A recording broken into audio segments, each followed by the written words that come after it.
বসন্তেই বৃষ্টি, আগামী সপ্তাহে উপকূলে বৃষ্টির পূর্বাভাস। দক্ষিণ বঙ্গোপসাগরে পরপর নিম্নচাপ।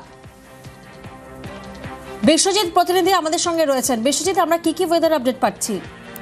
দেখো, শীতকালে এবার সেভাবে বৃষ্টি পাওয়া যায়নি, তবে আগামী সপ্তাহের শুরুতেই বৃষ্টির পূর্বাভাস দিচ্ছে, বসন্তের বৃষ্টির পূর্বাভাস দিচ্ছে আলিপুর আবহাওয়া দপ্তর। সোম এবং মঙ্গলবার এই দুদিনের মধ্যে বৃষ্টি হতে পারে। সাধারণত ঝাড়খণ্ড এবং ওড়িশাতে বজ্রবিদ্যুৎ সহ বৃষ্টির সম্ভাবনা, এবং এই দুই রাজ্যের লাগোয়া যে জেলাগুলি অর্থাৎ পূর্ব মেদিনীপুরের মতো জেলা, পশ্চিম মেদিনীপুর, ঝাড়গ্রাম, এই জেলাগুলির কিছু অংশে হালকা বৃষ্টির সম্ভাবনা থাকবে সোমবার এবং মঙ্গলবার। মূলত যে পশ্চিমী ঝঞ্ঝা রয়েছে, দক্ষিণবঙ্গে যখন 3 ডিগ্রি পারদ চড়বে তখন উত্তরবঙ্গের আপডেট আমরা কি পাচ্ছি? পার্থ প্রতিনিধি আমাদের সঙ্গে রয়েছেন। পার্থ, উত্তরবঙ্গ থেকে ঠিক কি কি আপডেট পাওয়া যাচ্ছে? দেখো, গত কয়েকদিন ধরে আবহাওয়া ছিল হয়নি, তবে